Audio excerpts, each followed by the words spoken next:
Salut et bienvenue dans cette nouvelle vidéo. Aujourd'hui on va voir comment faire pour créer une composition comme celle-ci sur Photoshop. Donc pour ça on va commencer par créer un nouveau document.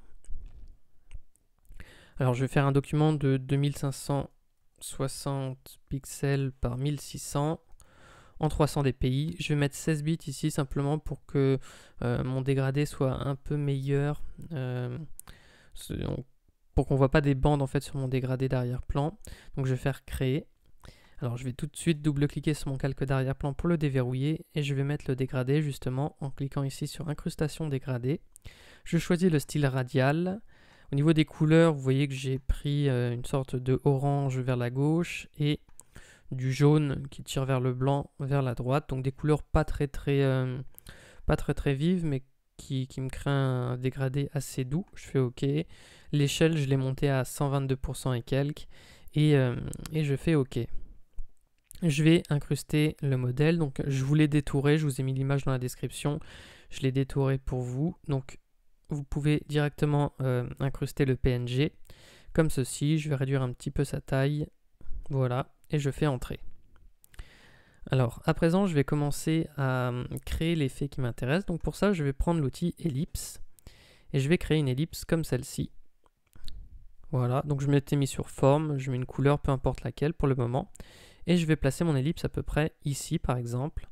Je vais faire commande T pour la réduire un petit peu. Et je vais la placer jusqu'ici. Alors là elle est un peu haute. Voilà. Je vais faire entrer. Et ici je vais la décaler un petit peu pour qu'elle tombe ici à la jonction. Et ici je m'arrange pour qu'elle tombe à peu près par là. Puisque là après derrière il y a les cheveux qui reviennent, mais voilà, le crâne s'arrête à peu près ici. Donc je vais me remettre sur mon calque modèle, je vais créer un masque de fusion ici. Je me remets sur, oui peu importe en fait, non je peux rester sur le masque de fusion. Je vais prendre la plume et je vais faire un petit détourage d'une partie du visage en faisant quelques points comme ça le long. Et ça va m'aider tout simplement à supprimer cette partie-là des cheveux qui ne m'intéresse pas en fait. Donc je vais faire clic droit, définir une sélection. Je vais prendre mon pinceau, un brush avec une dureté de 100%, je me mets en noir et je peins ici pour supprimer cette partie. Et je fais commande D pour désélectionner. Donc je vérifie que le sourcil soit bien, sinon je peux retravailler son arrondi en refaisant quelques clics comme ça. Donc là c'est pas mal. Et ensuite je peux effacer toute la partie haute de la tête comme ceci avec mon brush. Donc je reste en noir, j'efface ça. Et ici, donc ici ça va être un peu plus compliqué, on va retravailler un petit peu ce que ça nous donne. Donc j'efface cette partie là. Ouais, je vais effacer cette partie là comme ceci. Et ce que je vais faire, c'est que je vais me remettre ici sur mon calque. Je vais prendre l'outil lasso et je vais faire une sélection comme celle-ci. Je vais faire clic droit, calque par copier. Et cette sélection, je vais la replacer au-dessus. Je vais faire commande T pour la faire pivoter un petit peu. Je la place comme ceci à peu près. Et je vais aller dans édition, transformation, déformation. Et je vais la courber un petit peu pour qu'elle suive une sorte de forme arrondie. Voilà, comme ceci. Là, c'est pas trop mal. Voilà, on va dire que là, c'est bien. Et je fais entrer. À présent, je vais créer un masque de fusion pour cette forme également. Je vais me mettre comme ceci, avec un brush d'une dureté de 0%, je me mets en noir, et je vais gommer sa partie basse ici pour que ça s'incruste mieux, et je peux gommer l'extérieur également. Alors je vais pas trop gommer parce que sinon, évidemment, on voit l'arrière-plan, mais là, comme ça se fond assez bien, et j'ai quelque chose d'assez propre. Donc on a retravaillé un peu l'arrondi comme ceci. Mais c'est plutôt pas mal, c'est plutôt crédible. Crédible dans le sens où on fait de toute façon un photomontage. Donc je vais prendre ces deux calques et je vais, donc en maintenant Shift enfoncé, et je vais les fusionner. Donc comme ça, j'ai mon modèle qui est prêt. Ce calque ici d'ellipse, je vais le dupliquer en faisant commande J ou CTRL J sur PC et je vais faire commande T pour le réduire. Alors je maintiens Shift et Alt enfoncé, je le réduis depuis le centre à peu près comme ceci. Je vais changer sa couleur pour le repérer un peu mieux. Donc je reclique sur mon outil ellipse et puis admettons que je mette voilà, un jaune comme ceci. Ça va m'aider à le repérer. Donc je fais commande T. Alors on s'en fout des couleurs pour le moment parce que de toute façon on va les retravailler. Et je le modifie un petit peu comme ceci au niveau de la hauteur. Alors admettons que je fasse entrée. Je pourrais être un tout petit peu plus... ouais, il faut que je fasse commande T. J'essaie de garder un arrondi à peu près équivalent partout. Bon là ça a l'air pas trop mal, donc voilà, je vais dire que je vais garder ça. Alors je vais faire clic droit sur mes deux calques et je vais faire pixeliser le calque ici et clic droit ici et pixeliser le calque également. Ensuite je vais me mettre sur ce calque-ci, donc l'ellipse du dessous. Je vais maintenir la touche commande de mon clavier enfoncé ou CTRL sur PC. Je clique sur la vignette pour sélectionner uniquement ce calque-là. Et je vais prendre ici mon outil tampon de duplication. Je vérifie que j'ai bien coché ici tous les calques. Et ce que je vais faire, c'est que je vais faire Alt-clic par exemple ici, dans cette zone sur le front. Et je vais peindre comme ça sur le front. Et je fais Alt-clic ici également. Et je fais, voilà, des clics. Dès que j'arrive dans les cheveux, je rechange la zone d'échantillonnage. Voilà, Alt-clic. Et je remplis le fond comme ceci. Alors si j'ai un peu débordé, je fais quelque chose comme ceci. Je pourrais reprendre ici, voilà, la sélection. Et puis je peux essayer de faire des... Vous voyez des... Alors là c'était un peu trop prononcé, mais je peux créer des sortes de petites... comment dire... Ouais, en fait, je vais échantillonner cette partie-là de la peau qui me crée, vous voyez, une sorte de couleur un petit peu nuancée qui est plutôt pas mal pour l'effet que je veux. Donc voilà, je fais plusieurs alt-clics. Bon, après, je peux considérer que là, c'est plutôt pas mal. Voilà, admettons que je fasse comme ceci.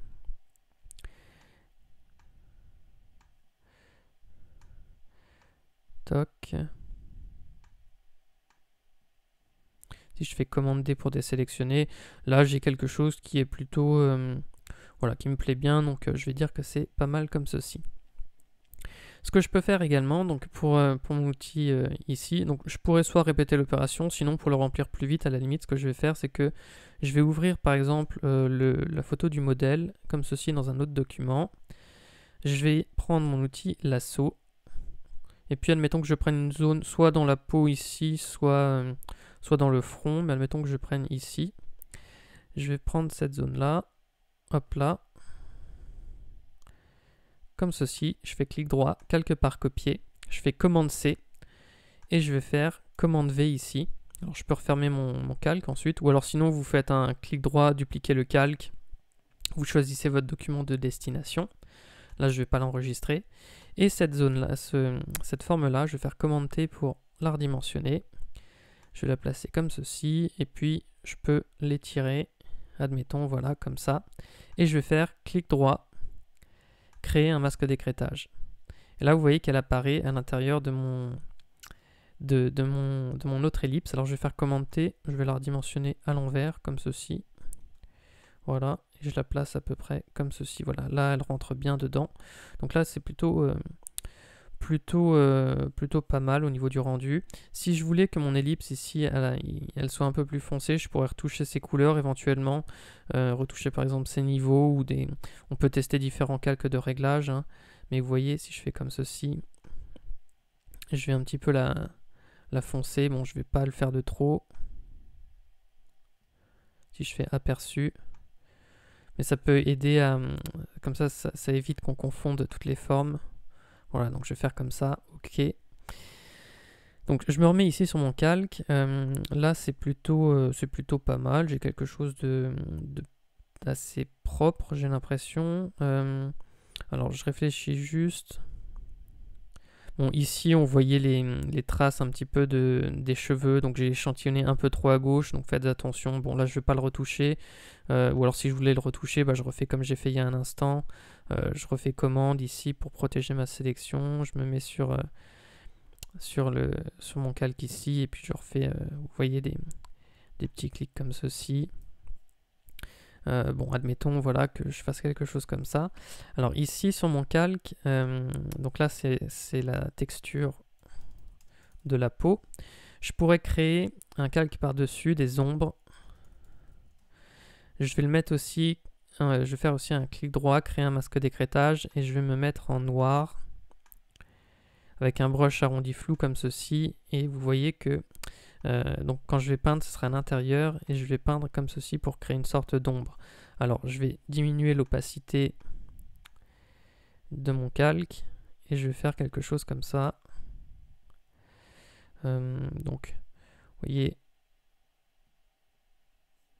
on va créer de la profondeur. Donc ça, sur l'exemple que j'ai fait tout à l'heure, j'avais un petit peu bâclé cette étape, c'était pas aussi bien fait. Donc là, j'ai un petit peu progressé, je pense, sur cette partie-là. Si vous trouvez que c'est trop prononcé, vous pouvez baisser un petit peu l'opacité. Admettons là que je trouve que c'est pas mal, donc je vais faire Entrée. Ensuite, je vais prendre donc l'image de ma main ici. Alors, ce que je vais faire, c'est que je vais l'ouvrir dans un autre document et je vais prendre ici mon outil sélection rapide, comme ceci, et je vais faire une sélection de la main. Alors elle se sélectionne très rapidement.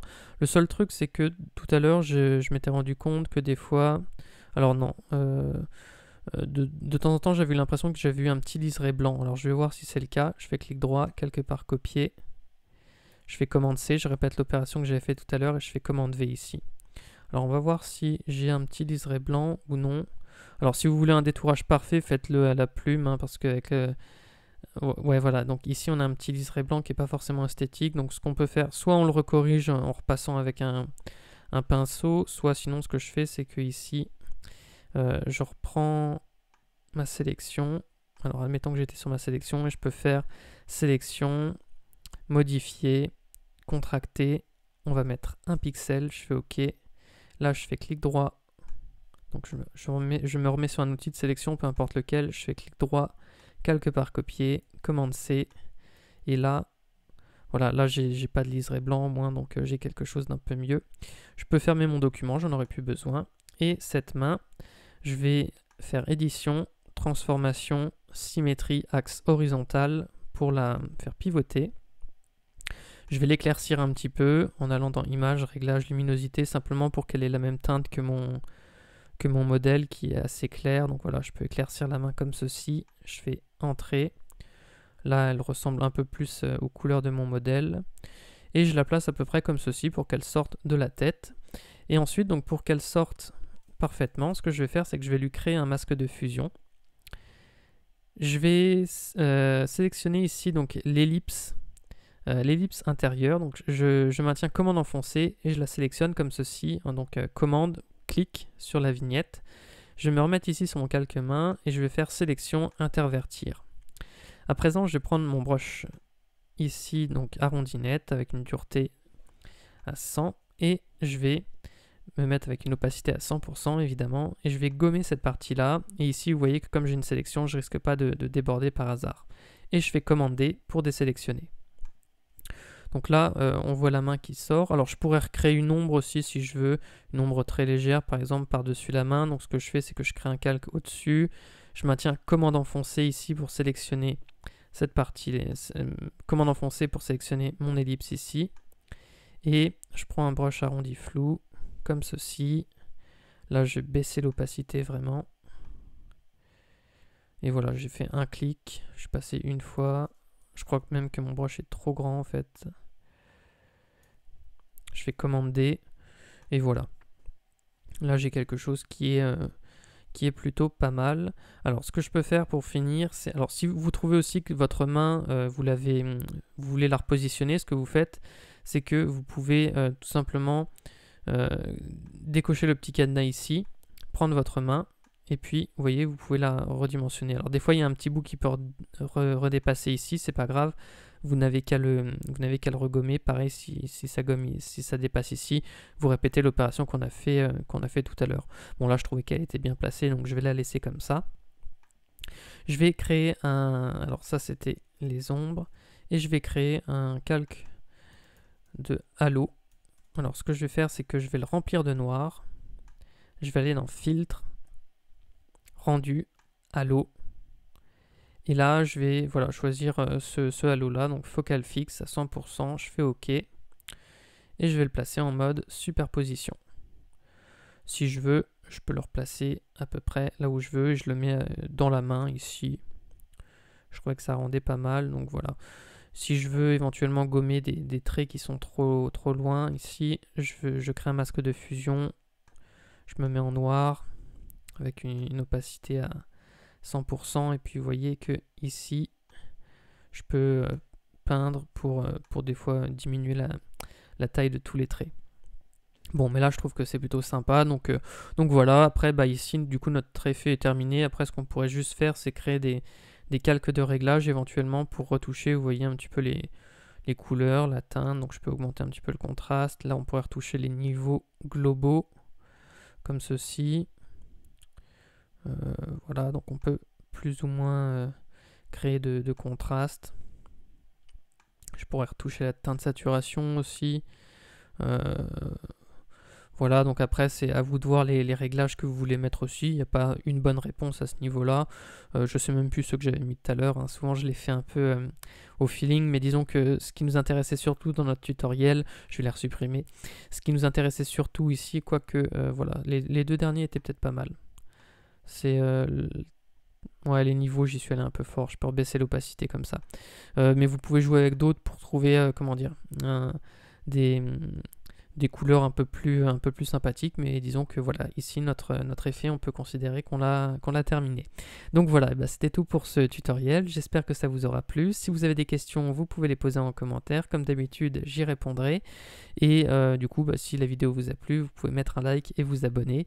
Et sur ce, bah, moi je vous dis à demain pour le prochain tutoriel.